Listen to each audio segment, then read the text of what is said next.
Good morning, everybody, and I'd just like to say, firstly, thank you very much for inviting me here on the Alpha-1 Global and Alpha-1 Foundation.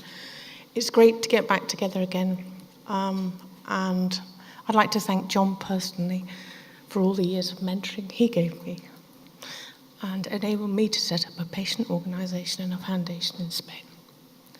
So I'd like to talk about apps and web-based disease management care programs, because we've been working in this area quite consistently for the last 5 years from our foundation. So what can we say about apps for disease management?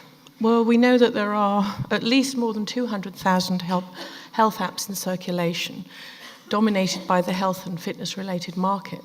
But we can definitely see a push now in digital healthcare, opening up new opportunities for self-care in patients. Can they actually help patients for disease management, and do they empower the patient community? And what do patients' organizations want from apps and connected monitoring devices and implants? So at the current time, things have already changed pretty quickly, as they do in the IT world. And before we had a situation where we had downloaded apps which had some information held in a smartphone device remotely. And the new approach which seems to be coming through is that web apps are enabled for all mobile devices and operating systems, which makes them easier to upgrade, so your content can be refreshed regularly, optimized so that the look and feel stays the same more or less in any device that you're using, and can connect users to clinical platforms which meet regulatory approval to enable information access for the users. Telecare support is also now an integral part of these kind of platforms, and there are many new services which are emerging in different countries for different disease management programs. So what can digital health change? Can it change our adherence? Can it change our motivation? Can it change our behavior and our lifestyle? Communication with each other and with clinicians?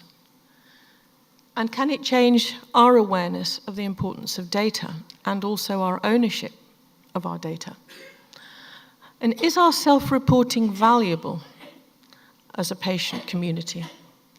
Can we see evidence of the future benefits in our health? And are we ready to take responsibility? So there are many apps which are now available, particularly in diseases like diabetes, with no particular clinical guidance. There's at least 6 that you can see in the first ranking in Play Store and App Store for diabetes control, which measures insulin, calorie intake, graphs, exercise plans. There are apps which are free or have an annual license fee. And there are apps where you can create your own graphs and info for self-tracking and share with your physician. And all of these are useful, but will they at some point create kind of user fatigue? And are we learning more as a community about our disease if we're not sharing our information? Can we achieve more in this environment? So what do patients really want? Well, about 2 years ago, a study was carried out in Europe by PatientView, My Health Apps, in more than 250 organizations.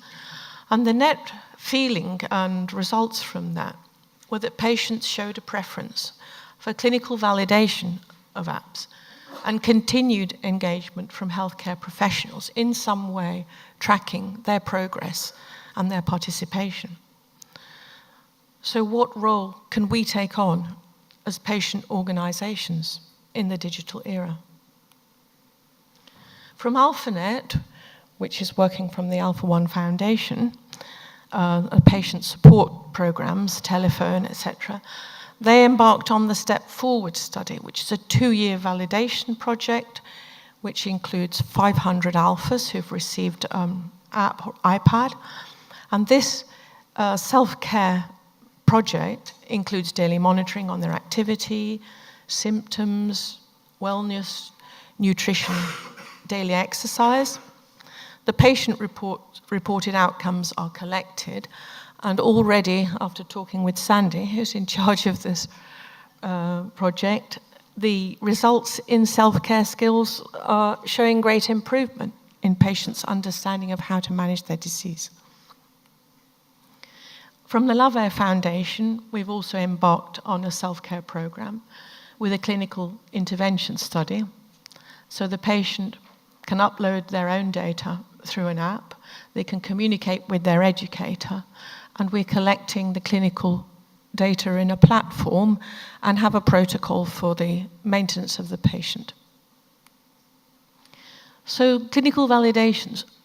I think we need to test these services to see if they really do have any benefit to the patient. Clinical outcomes, wellness outcomes, quality of life, empowerment, and digital health literacy. So we know from a big study in Denmark, which was called the Telenord study, which is in the European Partnering for Active Healthy Aging, more than 1,000 patients were monitored and were shown to have a cost-effective self-care program as patients began to understand the nature of their exacerbations and whether or not they needed to go to hospital to be attended. So this model has now been recognized by the HTA assessment bodies in Denmark as being cost-effective and of value to the clinicians and the patients, and will be rolled out across all regions. In our study, in a small, modest way, we had 44 patients in two groups, a control group and a group which had the app and educator support. The average age was 69 plus, with low-level digital literacy levels, and we monitor them post-pulmonary rehab over 12 months. So our first results are already showing improved adherence, empowerment in digital health, physical activity, quality of life, which are very promising. So evidence-based results in usability will reinforce those models that bring benefits to all stakeholders, the clinicians, the patients, the caregivers who are unburdened of the day-to-day support they need to give to their partner, the healthcare or the community care professionals, as healthcare migrates to a more integrated version between clinical and social healthcare support. So what is your role in digital healthcare as patient leaders? You can take an active interest and a role in what is on the horizon or already available. You can learn and understand from other organizations and key opinion leaders what digital healthcare means to your organization and patients' future care programs, testing new interventions. You can understand the value of digital data privacy, ownership, and your participation in research, in registries, and in the future in big data analytics. And this really, in our humble opinion, gives us an enormous potential empowerment. And with that, I'd like to close my talk. Thank you very much.